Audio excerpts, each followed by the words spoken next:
Good evening on this Friday night. Thank you for joining us. I'm Laurel Porter. Students at Kelso High School home safe tonight after a possible threat at the school prompted a lockdown. Law enforcement swept the school and found no weapons and no substantiated threat. But the district canceled all weekend events, including the homecoming football game. Alma McCarty spoke with some families still shaken up about this and has the latest on what led up to it. Alma? Laurel, dozens of officers from Kelso and Longview Police, plus deputies from the Cowlitz County Sheriff's Office, evacuated and secured students at the high school. They responded around 1 this afternoon to a possible threat initiated, they say, by a text message and an image of a gun, possibly inside the high school. Homecoming plans at Kelso High School abruptly canceled as students went into lockdown following a potential threat Friday afternoon. Sophomore Elizabeth Ruff said it happened just before a scheduled assembly. Intercom said something that was like an actual lockdown, and they had us like sit there and be quiet, and then I didn't really know what was going on. I heard a bunch of different stories about what was happening, and then eventually the cops came in, they like searched us and then took us to the South Dim. Law enforcement responded to the school after a text and picture showed a firearm possibly inside the building. Junior Haley Gray said it wasn't long before officers swarmed the campus. SWAT teams and stuff like that start coming into our classrooms, evacuating us one classroom at a time. We just had to get pat downs and stuff like that and straight to the gymnasium. Her mom, Holly Rose Milligan, says she immediately went to the school once she learned about the lockdown. She said, "Mom, it's not a drill." She said there's seriously something going on. And all of the stuff that's happening in these schools, like these are our children. Investigators searched and secured each room at Kelso High and interviewed sources of the threat. All this while students waited for parent pickup or a ride home on the bus. By Friday evening, law enforcement had cleared the scene and found no weapon. Kelso police said no arrests are expected, and there is no reason to believe any further threat to students or faculty exists. I'm more relieved. I'm ready to go home. Out of an abundance of caution, the district announced all events from the homecoming game to youth sports were canceled this weekend. School leaders said the homecoming dance will be rescheduled. I'm glad my daughter was safe. I'm glad my daughter was safe, and I'm glad that so far, from what I know, everybody who was there has gotten out safe. And I think that's one of the bigger important things, is that everybody gets to hug their kids a little bit tighter tonight. Now, in a note to families, the superintendent says additional counselors will be available at Kelso High on Monday. And if students were unable to pick up their personal belongings from the school Friday night, they can get them on Monday morning. The superintendent also said they are, quote, grateful for the prompt professional response from over 40 members of local law enforcement, and that the safety and well-being of students and staff remains a top priority. Laurel? And that mom put things in perspective. Everybody gets to hug their kids tighter tonight, and that's a good feeling. Thank you, Alma. Now let's get you caught up on tonight's other headlines. Today's change in the weather gave fire crews a big boost in fighting the Nakia Creek fire. The fire is now 30% contained. It's burned 1,900 acres.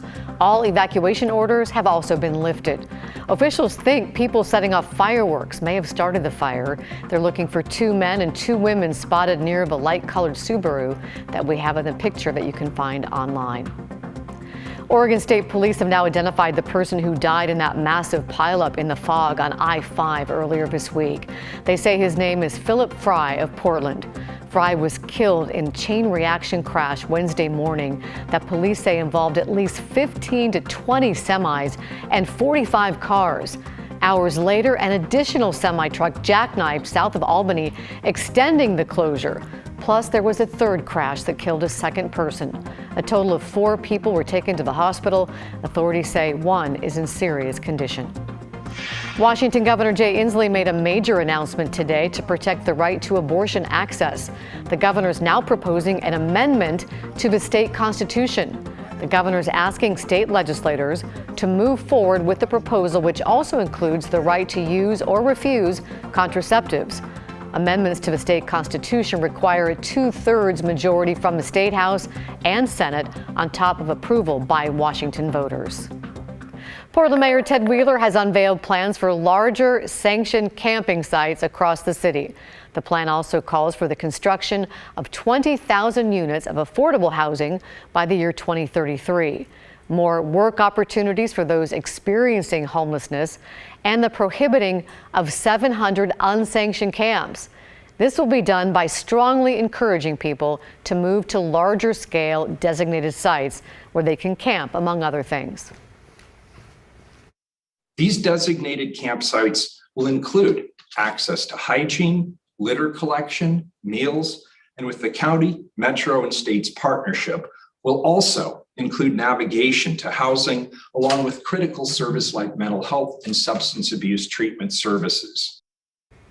Mayor Wheeler also introduced a resolution that creates a program where houseless individuals can eliminate citations and low-level offenses from their record in exchange for agreeing to mental health and substance abuse treatment. The first reading of these resolutions is set for next Wednesday. Oh boy, let's go to the Blazers, where the home opener at the Moda Center had everyone on the edge of their seats. Orlando Sanchez joins us with the highlights as they took the Suns into overtime. Orlando? Yeah, Laurel, there's just something special about home openers. The atmosphere electric, and the Trailblazers delivered in Rip City. Moda Center rocking.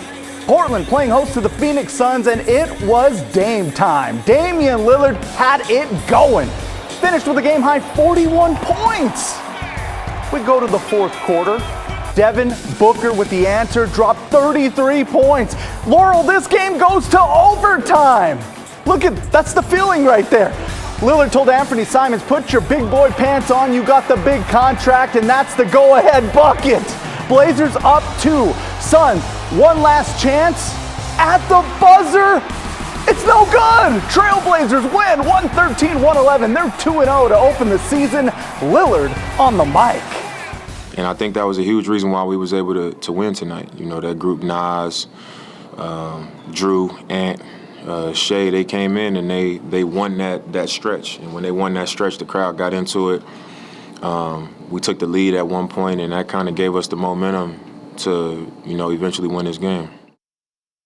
All right, their next game Sunday on the road against the Los Angeles Lakers. So, Laurel, are the Blazers going to make it 3-0?